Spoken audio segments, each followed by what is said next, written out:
Ini juga begitu ceritanya. Jadi ketika Kanjeng Sunan mau wudu, ini airnya kan harus bersih dulu, nggak boleh dikotori, dinajisi. Akhirnya karena kena sapapnya Kanjeng Sunan, akhirnya dia menjadi batu.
Assalamualaikum warahmatullahi wabarakatuh.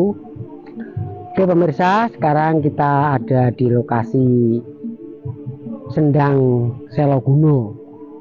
Sekalian itu adalah nama dukuh ini, termasuk namanya Dukuh Seloguno dalam wilayah Desa Perning, Kecamatan Jatikalen, Kabupaten Nganjuk. Dan mari kita akan melihat apa yang ada di wilayah Seloguno, utamanya yang ada di Sendang Seloguno ini. Kita akan mulai.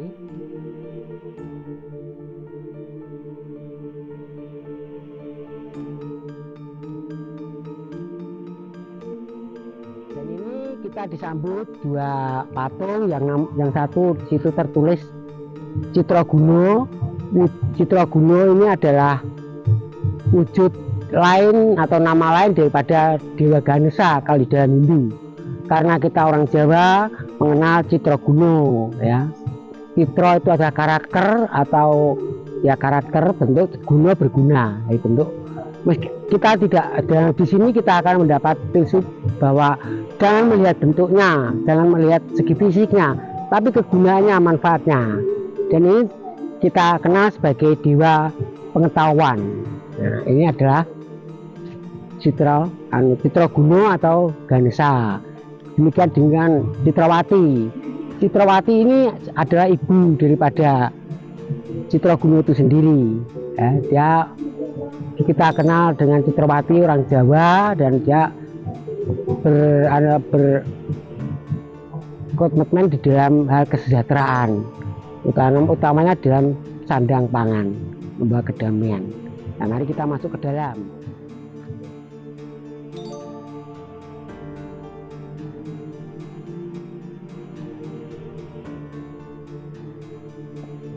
Langsung menuju ke Sendang Seloguno, ya.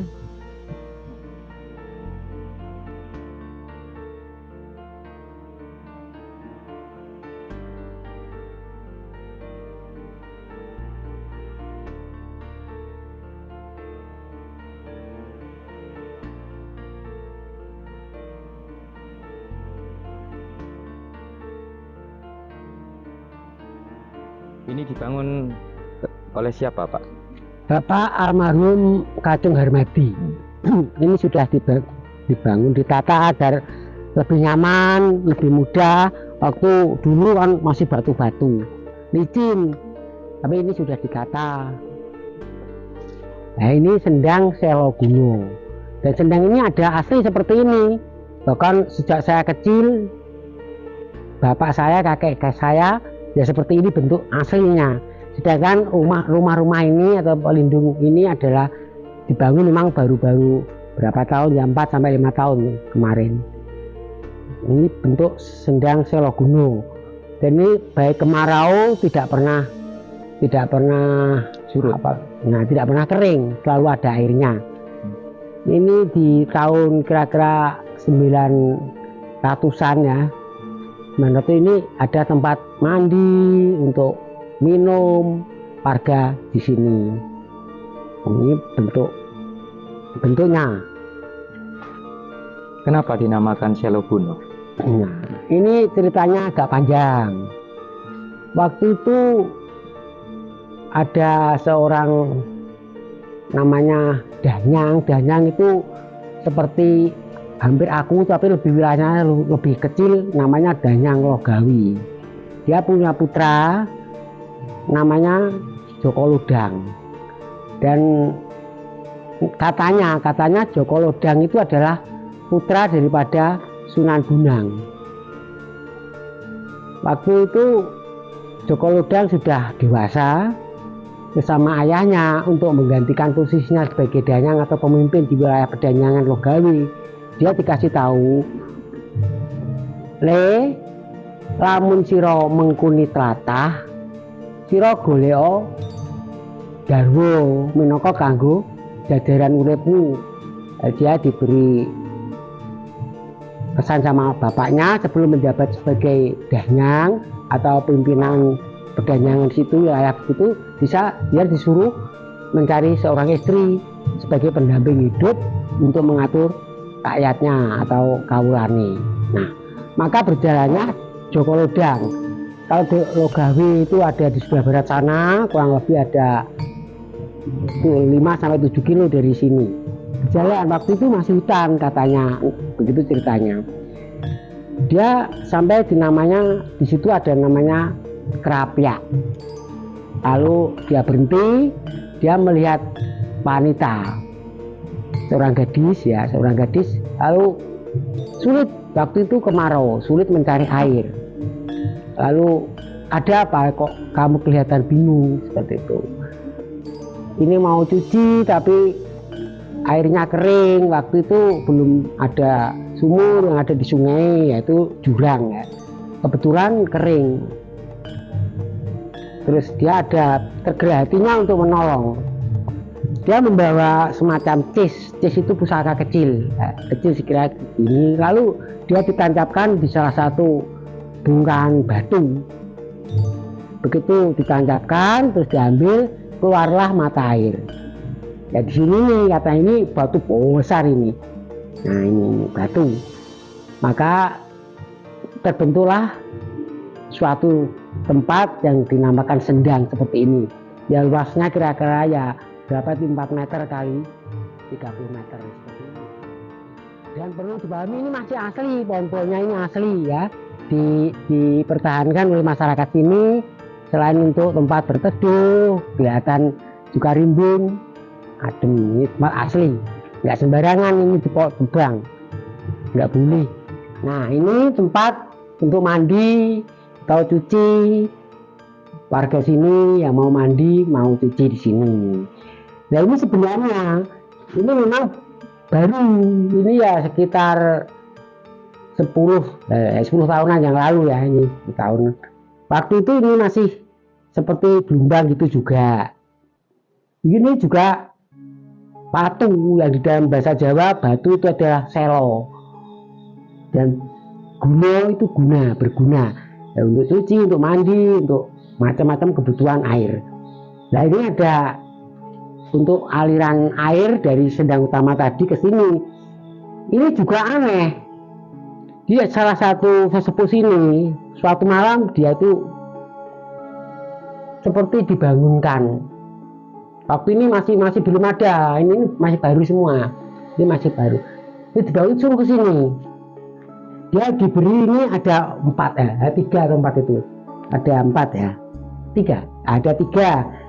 Diberi ini dia untuk apa? Ternyata dia itu diberi petunjuk untuk ya kalau kita kenal biar itu membenahi tempat ini rapi, rajin, dan itu sebagai tempat untuk pancurannya. Jadi ini itu bukan semen, itu entah batu mungkin, itu diberi langsung. Jadi seperti itu sadar dia itu berjalan ke sini terus diberi 3 itu ternyata untuk itu. Betul, ini asli, bukan buatan dari pabrik atau apa, ini asli diberi. Dan ini juga betul-betul dihormati sama orang sini, nggak dibuat mainan gitu. Inilah, ini ada bagian daripada Sendang Selo Guno yang ada di wilayah Bening ini. Dan biasanya kalau ada orang mau mencalonkan diri sebagai pejabat, baik itu DPR, kepala desa, macam-macam, itu malam-malam, tapi malamnya ini hari Kamis Kliwon, malamnya itu mandi di sini, mandi keramas di sini. Ternyata mereka banyak yang menyatakan bisa terkabul gitu loh, biar terlaksana apa yang menjadi cita-citanya. Jadi ini betul-betul sangat dihormati sama orang sini kalau disakralkan lah. Dan itu juga tidak cuma dalam bentuk teori saja, prakteknya itu di sini tuh masih ada ritual apa namanya ditanggapkan wayang kulit, wayang purwo itu setiap tahun pasti. Oke, pemirsa yang saya cintai, sebagai pelengkap daripada apa yang ada di Sendang Selo Guno ini masih ada di lokasi. Ini ada tempat peninggalan ya, namanya peninggalan. Di sini waktu itu Danyang putra Danyang Logawi yang namanya Joko Lodawi itu juga punya, karena ada nama apa setingkat paman namanya Ki Ageng Selo. Jadi Ki Ageng Selo itu satu perguruan dengan Ki Danyang Logawi tadi. Dia bertemu di sini, omong-omongan diarahkan untuk mencapai tatanan hidup yang lebih baik. Nah, di sini namanya Wejangan Ki Ageng Selo. Dulu waktu saya masih tahu, saya pernah ada semacam seperti dampar di sini. Cuma nggak tahu kemana, mungkin sudah hilang secara goib atau bagaimana, dan saya yakin tidak diambil orang atau memang ada di dalamnya ini. Nah, mari siapa Ki Ageng Selo? Ki Ageng Selo itu adalah satu perguruan dengan Ki Danyang Logawi. Ini masih satu perguruan, dan berarti sama Joko Lodang itu keponakan gitu ya. Jadi anak daripada adik seperguruannya. Di sini diwejang untuk mencapai tatanan hidup yang lebih baik, menjadi seorang pemimpin. Itulah sebabnya kalau ingin jadi pemimpin biasanya itu ritual di sini, merayakan di sini. Dan sebab atau manfaat itu masih terpengaruh sampai sekarang. Dan saya itu sering kali, bukan cuma sekali, berulang kali mengantarkan ada saudara teman yang mau menjabat, ingin mencalonkan diri apa ke sini. Nah ini. Assalamualaikum warahmatullahi wabarakatuh.